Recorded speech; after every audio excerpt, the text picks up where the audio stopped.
Back at Tidmouth Sheds, Sir Topham Hatt was talking to Thomas. Thomas, you are to find all the lost and hidden tracks around the town. Thomas was pleased. And because you discovered Great Waterton, Sir Topham Hatt added, I am also giving you the most important job of all. You are to be in charge of all the work. Fizzling fireboxes, puffed Thomas proudly. I'm bringing an engine from the mainland to do your usual jobs, Sir Topham Hatt added. Thomas didn't take any notice of this. He was too busy thinking about being in charge of all the work at Great Waterton. The next morning, Sir Topham Hatt arrived at Brendam Docks to meet the new engine. Even Cranky was excited. Suddenly, there was a loud sound of pistons pumping. From behind a cloud of steam, a new tank engine puffed slowly out. He was shinier and bigger and stronger than Thomas. This is Stanley, boomed Sir Topham Hatt. Welcome to Sawdor, Stanley. Oh, my, gasped Henry. Whatever will Thomas say?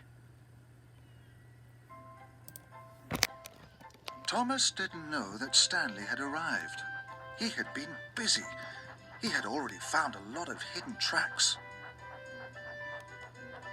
Thomas puffed proudly along to his new engine shed. James huffed up. Look at my new shed, Thomas tooted grandly. While I'm in charge, I won't have time to puff back to Tidmouth. But James wasn't interested in Thomas's shed. I've just met the new engine, snorted James. He's called Stanley. He's very friendly. Everyone likes him. He's doing your jobs very well. Thomas was surprised. Suddenly, his new shed didn't seem so important.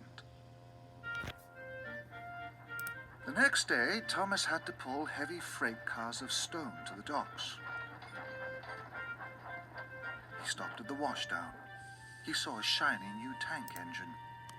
That must be Stanley, he puffed to himself. Stanley and Percy were playing and joking. Both engines had told the workmen to pour on more bubbles. Percy was giggling and Stanley was laughing even louder.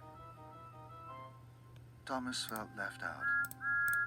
He tooted to his friend, but Percy was too busy having fun. He didn't notice Thomas. Thomas puffed on. He was upset. Later, Thomas stopped at a junction. Gordon was waiting.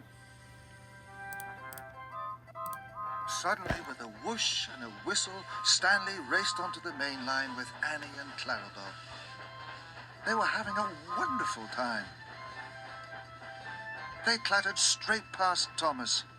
Stanley knows how to have fun, Gordon declared. Thomas watched Stanley disappear. He didn't think it was fun at all.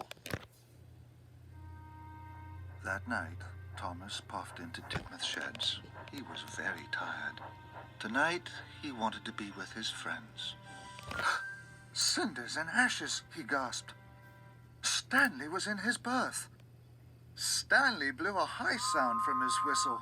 Then Gordon blew a low sound. And Emily trembled a sound no one had ever heard before.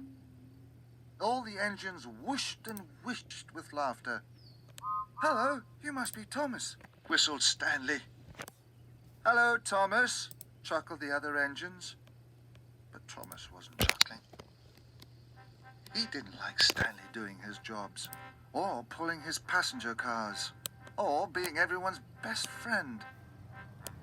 But laughing in his berth at Tidmouth Sheds was worst of all. I have to get back to Great Waterton, he huffed. I have work to do. And he chuffed quickly away.